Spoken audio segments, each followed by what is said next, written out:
Hi everyone, I'm Yikai Liu, and I'm now a PhD student in the University of Padova in the Department of Geosciences. And my PhD project concerns the geochemical modeling about the soil binder systems in the solidification and stabilization applications. And this project is supervised by Professor Gilberto Ardioli, Maria Chiara Dargoni, and Luca Vandini, and Dr. Simone Morinari. And the primary object of my PhD research is that to bridge the social needs, the massive stockpied solid waste, to the emergent society needs is the emergent challenges of the solidification stabilization process, so that we want to find a pathway that we can find a solution to solve this problem, to overcome this challenge in a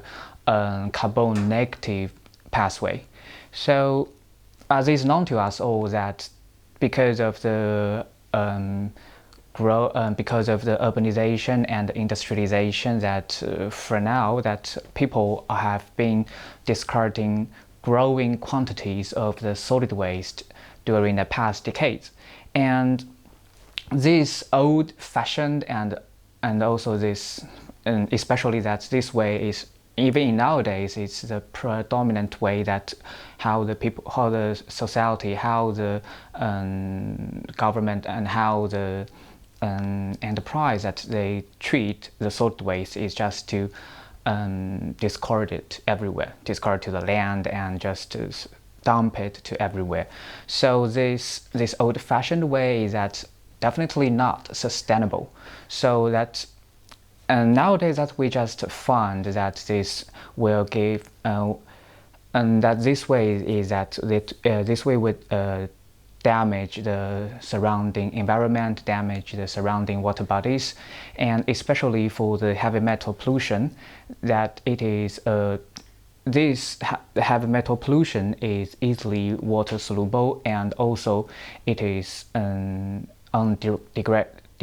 degradable. So that is to say, if this kind of stuff is released to the environment, it will be inside the environment maybe forever, maybe for 1,000 years, maybe for 2,000 years, that we don't know. So we want to find a solution to treat this kind of problem. So we find a solution is that the solidification and stabilization. This strategy is that we want to use the cement or an alternative binder to remediate this kind of solid waste and the associated contaminated soil. That we want to in situ solidify it or stabilize it, and then reuse this kind of solid waste to as a road base or as a construction materials. So typically that traditionally that we when we want to extrapolate this kind of strategy, that we have to collect the samples and go back and move the samples to the laboratories, and then do a series of the characterization experiments to find the fate of the contaminants. And then we would design a group of the mixed proportions and a group of the binder strategies in order to find the most efficient binder and the most efficient or profitable mixed proportion or binder to stabilize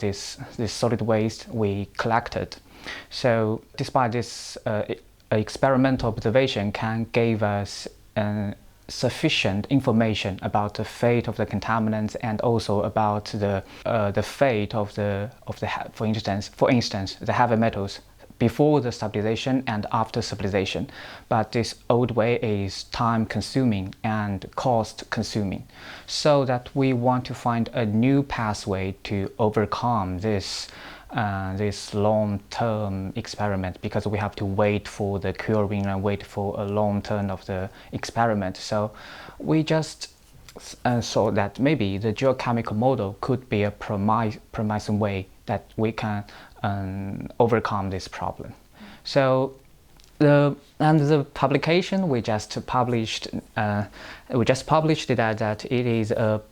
part of our whole project. And in this publication that we collected the typical byproduct from the fertilizer production called the phosphogypsum. And first of all, that we just characterized the solid waste like a typical way, that we collect the sample and characterize the sample to find where is the pollutants, and then we designed a bunch of the mixture designs and then find the best solutions. And in this publication, that we just proposed a methodology that we just want to get rid of this straightforward way to find the best solution. That we just constructed geochemical modeling, that in this model we just used the direct characterization of the solid waste and stabilize the products, for instance, the X-ray diffraction of it, and then we use this information as an input of the model, and then by the model we constructed, that we just directly get the leaching data, which is the most important parameter that we can conclude that this method or this strategy is efficient or not is inefficient. So based on this model that we propose in this publication, that we just convinced that because in the phosphogypsum, the